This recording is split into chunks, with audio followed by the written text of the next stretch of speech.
Hi, today's lesson will be dealing about graphing inequalities. The objective is how do we graph inequalities on the coordinate plane. So as you can see in the graph below, it shows a boundary line and a half plane, the green part on the top and the bottom part, which is an orange kind of color. So it says the solution set for an inequality in two variables contain an infinite amount or nor ordered pairs. So with the half plane, it represents the region on a graph filled with the ordered pairs. So that means any points that would best fit the inequality statement. And the boundary is the edge for each half plane defined by an equation.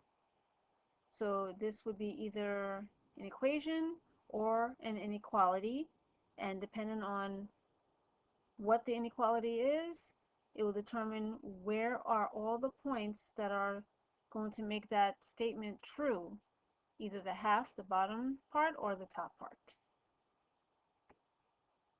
Okay, so the boundaries. When it comes to boundaries, there's two ways to indicate the boundary based on the inequality. A dashed line, it indicates that the boundary is not part of the solution, and usually you'll see less than or greater than, and that means without the line underneath it.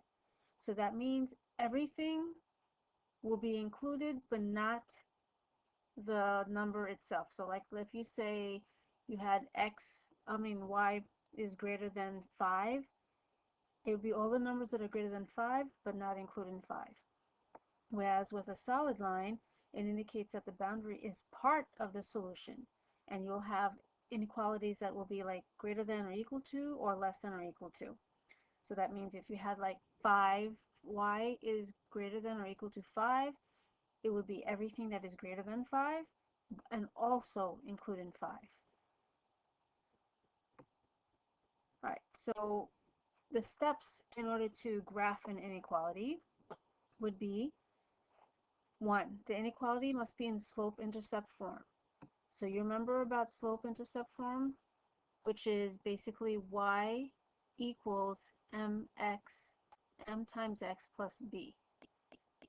But in this case, since we're dealing with inequalities, it would be y greater than, y less than, y so forth, mx plus b. Then 2, you graph the points on the boundary line.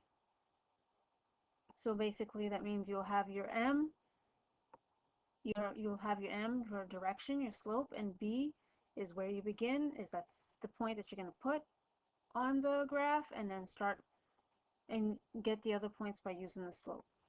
Then you connect the points according to the inequality sign, and then you shade the region on one side of the boundary line by looking at the y-axis, which either towards the up y arrow if it's greater than or greater than equal to, and towards the down part of the y arrow if it's y less than or y less than or equal to. So these are the steps that I'm going to show you using the example below, how to set it up so that way you know how to graph, what to look for, and then get the graph that connects to the inequality that you're working with. Alright, so I'm going to expand this and then scroll down.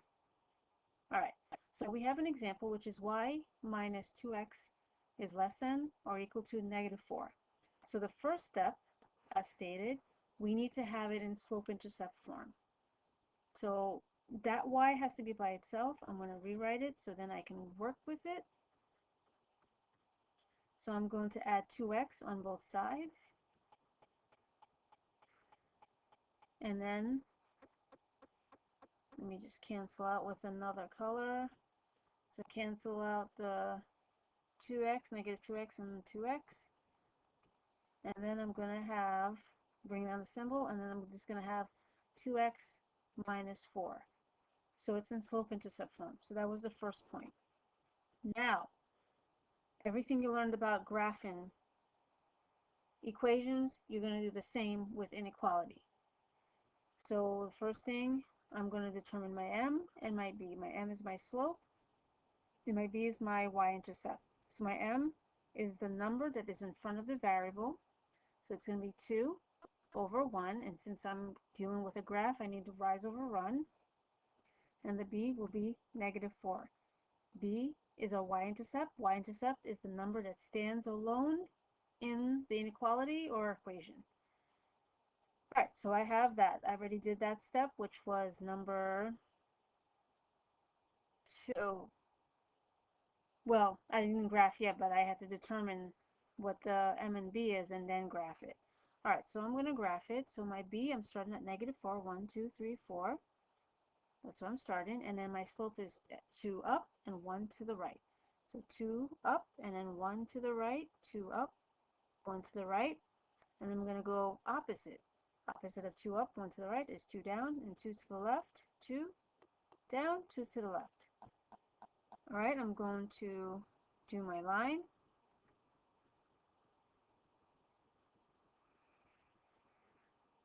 I'm going to do that. And of course, I'm going to make sure I have my arrow on the other side.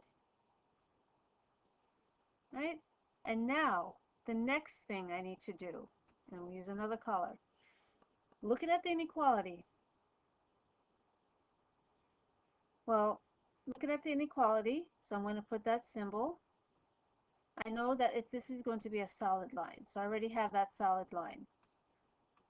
Because it is less than or equal to, that means any point that is going to be in whatever boundary that I'm going to choose is also going to be part of that line too. So any points and also any points on that line is included. And then the direction, because it's less than or equal to, less than, that means it's going to be below. So solid and then below. So that means if you read the graph from left to right, this is up the mountain, and then this will be below the mountain. So then I'm going to be shading below. So that means what I'm shading are any points in that shaded part that will be true to this statement, that will work with this inequality statement. So then now the last thing I'm going to do is I'm going to label it with the original. And there I have it. So then, and I'm going to also put another thing. So this S represents the solution set for this inequality. So when it comes to graphing inequalities, make sure you have the slope-intercept form. If it's not, turn it into the slope-intercept form, meaning that the y is by itself on the left side, and then the expression is on the other side. 4 things you need to determine. You need to determine the slope of that inequality. You need to determine the y-intercept. You need to tell me if it's either solid or going to be a solid line or a dashed line based on the inequality symbol, and if it's going to be below or above. Again, you have to look at the inequality symbol. If it's less than or less than equal to, it's below. If it's greater than or equal to, it's above. And if it's just less than, greater than, it's a dashed line. If it's greater than or equal to and less than or equal to, it's a solid. So those are the 4 things, and then you can actually start plotting your point, plot the beginning point, plot your other points, make the line either dash or solid, and then either shade above or below. All right, let's do another one. Okay, this one says y greater than 4. All right, so if you were to make this into, I'm going to use purple for this. If you were to do this, where you have y greater than or equal to 0x, because the slope is not there, but it's 0x plus 4,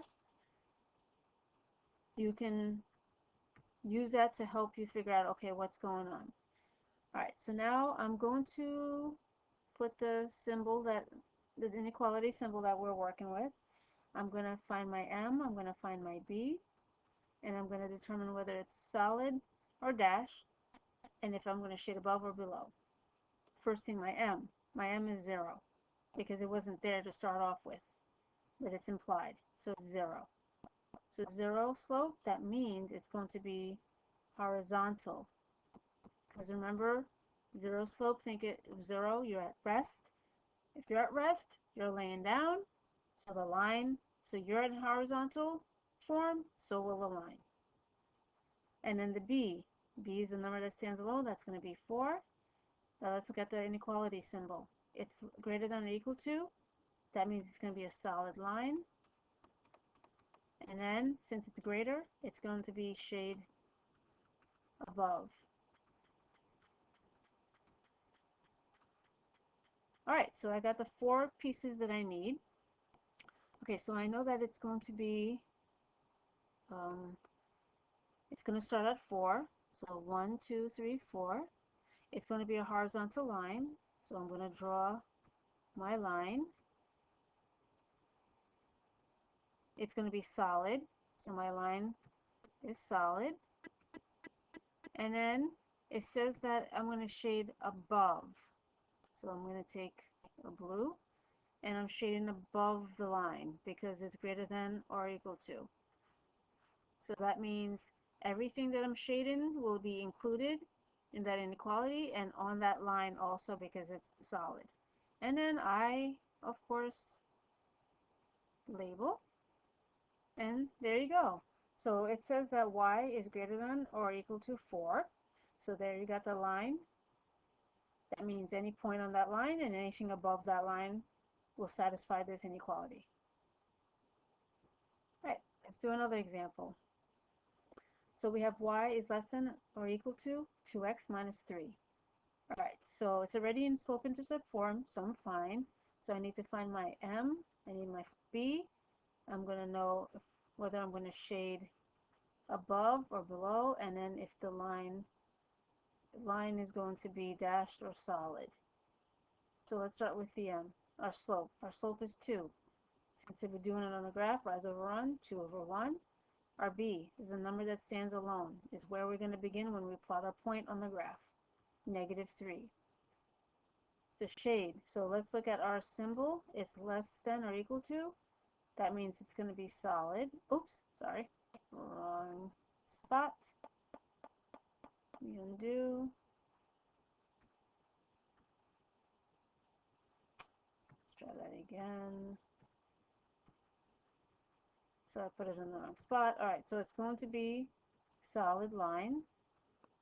And then the shade, because it says less than or equal to, it's going to be shade below. All right, so now I got the 4 key information I need. So my b start at negative 3. My slope is 2 up and 1 to the right, 2 up, 1 to the right, 2 up, 1 to the right. I'm going to go to the other direction, 2 down, 1 to the left, 2 down, 1 to the left. Connect the points. My line is going to be a solid, so I have that. Make sure I adjust it so it's sitting on the points. And make sure I have my arrowhead. Okay, got that on both sides. And now for the shading part, I said shade below, so this is the mountain. You're going up the mountain. It's below, so it's below is inside the mountain or below the mountain. And when you shade, make sure you shade a straight line. Either you fill it in completely, or you do what I'm doing with the lines to show the shading part. Make sure you shade everything, because that tells me that everything on that graph, the part where you shade, represents the coordinate points that will satisfy this inequality. And of course, the last thing you do is you label your line. And like I said, get into the habit of doing this, because there's going to be another lesson where we're going to deal with 2 different lines, 2 different inequalities, and we have to determine which is which. So get into the habit of labeling this, so that way you know what line you're working with. Okay. Next one. All right. So this one has no y in it, but that's not a problem. We're basically going to solve for x. So I'm going to rewrite this. Let me use another color for this. I got that right, yeah. So I'm going to rewrite this so I can work with it. I'm going to be solving for x. So I'm going to add 4 on both, subtract 4 on both sides. I'm looking at the negative 2x. Let me do that again, okay. So I'm going to subtract 4 on both sides. I'm going to use the yellow to cancel this. And then bring this down. Okay, so I got a negative 2 that I need to divide. And since I am dividing by a negative number, I need to flip the inequality symbol. Do this again. And then the yellow to cancel out the 2, the negative 2. And then I got to flip the symbol. So this would be x, and then just so that way you know you need to flip this inequality symbol because you're dividing by a negative number, and then this would be a 3. Alright, so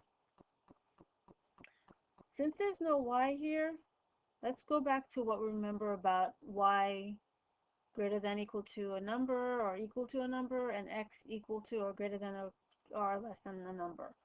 So remember when we did y equals a number or y less than a certain number, it is a horizontal slope. So if y gives you a horizontal slope, then remember that x does the opposite. So x will give you a vertical slope. All right, so we know it's going to be a vertical line. Let me use another color to start figuring out what I'm going to do with my graph. It's going to be a vertical line. That means the slope is undefined. So when you have a vertical line, the slope is undefined, but it's going to be vertical. Looking at the inequality symbol, I'm going to put it here. It says greater than. Greater than, that means I'm going to be shading above. So shade above the line, and because it's greater than, and there's no line underneath, so it's going to be a dashed line. Dashed line. Alright, so I got all the information I need. Now I'm going to start. So I know it's going to be at 3, and it's going to be a vertical line, but it has to be a vertical dashed line. So I'm going to make sure that my line is going to be dashed. And I'm going to put the other arrowhead. And now, the shading part. It says shade above, but you look at it, you're like, oh, wait, how am I going to do this? The line is vertical. Where's above? Think above. Above, when something's above, it's positive. Something below, it's negative. So when you look at it from a vertical point of view, where are all the positive numbers? Think on the number line. So it's on the right. So that means all of this is positive. So that will be determined as your above. And if it was below, then it would be all the negative numbers going to the left. But since it's above, it's going towards the right. That's our positive number. And then the last thing you do is you label it with the original. Not what you change it to, you do the original. So it would be 4 minus 2x less than negative 2. So when you look at this, this tells you that all the numbers in the shaded area will make this inequality statement true. But anything on this line is not going to be part of it because it's a dashed line. That means it's not included. If it were solid, it would be included. But in this case, it's dashed, it's not included. All right. Okay, we reached the end. All right, so just a recap of graphing inequalities. We learned about the half plane. So when you have the line, the inequality symbol tells you if you're going to be shading above or below. And the inequality line is your boundary line that splits the planes into two halves, and it's either above or below. And with the boundary line, your boundary line can be either dashed or solid. If it's dashed, it's because it's a less than or greater than symbol. If it's solid, it's greater than, equal to, less than, or equal to. And that means with solid, that means it's whatever the number is, it's going to be included, or the point is going to be included on the line, and everything in the shaded area. With a dash, whatever point is on that line will not be included, but everything that is shaded and part of that inequality will be included. And we also learned how to graph. So basically the four things you need is your slope, your b, your y-intercept, if you're going to shade above or below, or if you're going to have a solid line or a dashed line. So those are four things you need to find out first before you start putting things on the graph. And if you have a horizontal line, above is anything above that line, and below is below that line if you have to shade it. And if you have a regular line, a diagonal line, you're reading the graph from left to right. Pretend that you're climbing up the mountain. If you have to shade above, it's greater than, then you shade above, towards the sky. And if it's below, you shade towards the center of the earth. And if you have a horizontal line, it's always y greater than or y less than, and it's a vertical line because the slope is undefined. Your shading above will be towards the right, your shading below will be towards the left, because that's all the negative numbers on the left of the line, positive to the right. Right, so it'll take a while to do the graphing of inequalities, but once you get your four pieces of information before you start to graph, and you do this many times, this will become habitual for you. If you still have any questions, you know that you can email me and I can help you out with more examples and clarify what you do not understand. All right, so this concludes our lesson, and have a good day.